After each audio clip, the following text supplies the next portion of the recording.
Hey guys, Man Cake here. Light is not the best in my car. I just want to make a quick video, um, talking about a couple items that happened today. Like I said,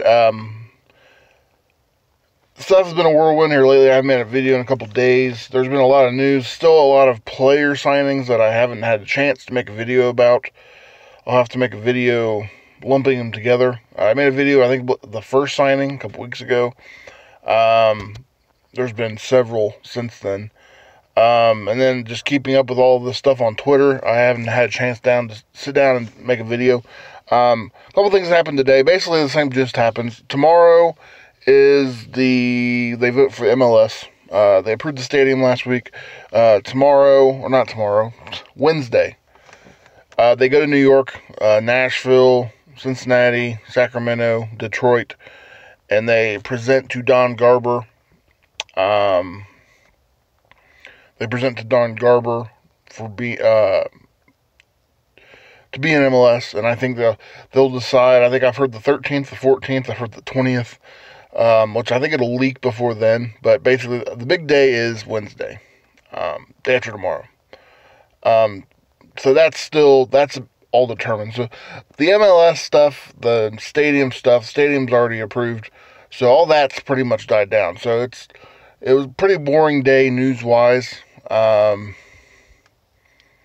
imagine it'll probably be pretty slow tomorrow.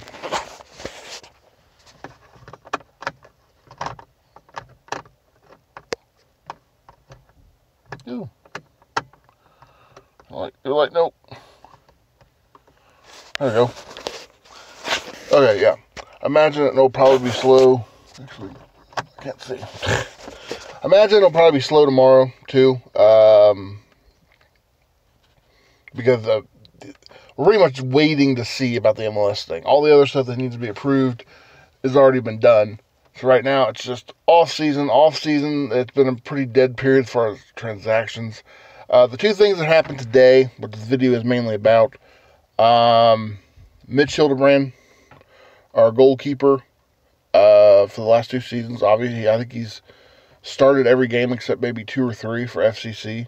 Of course, he's known for that legendary PK against the Chicago Fire,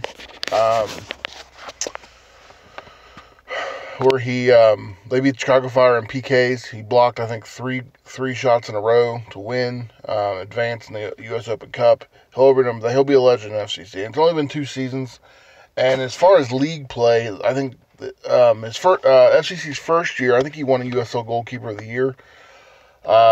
This past season was a little underwhelming. You like him as a person, so you find yourself giving him the benefit of the doubt. But if you're going to be honest with yourself, he did have a down season last year.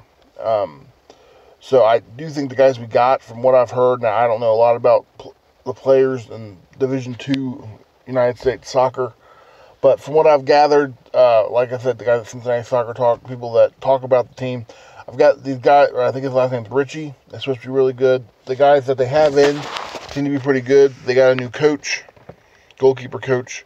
But Mitch, he got signed to MLS, which I was a little surprised with that, to Atlanta United, which is, he pretty much goes from one raucous crowd to another. And I think the fact that he play at the Bailey with 30,000 helps him with MLS, because the crowd isn't going to faze him. He went at this point. I think it's an MLS contract, so he'll probably be the backup. I'm sure that's contingent on how he does in preseason and when they start doing stuff. So I think there's a good chance he could probably play for the Atlanta USL. I mean, if he goes there and he either doesn't have a chance to shine or does, they don't get rid of him, but he doesn't wow them.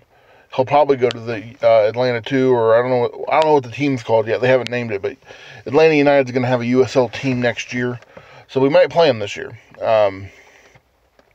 But yeah, I wish him all the luck. He's one of the fan favorites. My wife loves him. The Mitch says no. The shirts, he was the face of the franchise.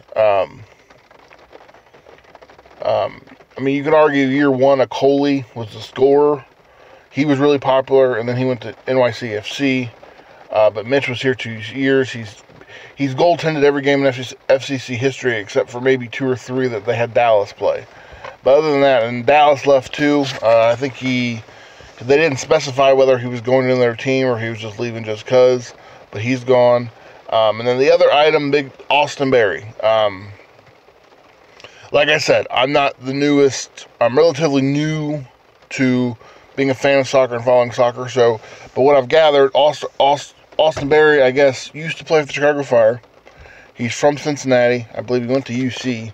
That was the whole deal behind him when they brought him in. He was the local guy, and since I've obviously become an FC fan, watching FC again, I really like his defense. The U.S. Open Cup, he was the best I've seen him. I was a little frustrated that he couldn't carry that over back to the USL. I had seen him when he did against the Crew, the Fire. We were up 2 goals, 2-0. I think we were up 2-0 after the 75th minute against the Red Bulls. I was a little disappointed he couldn't carry that over to the season.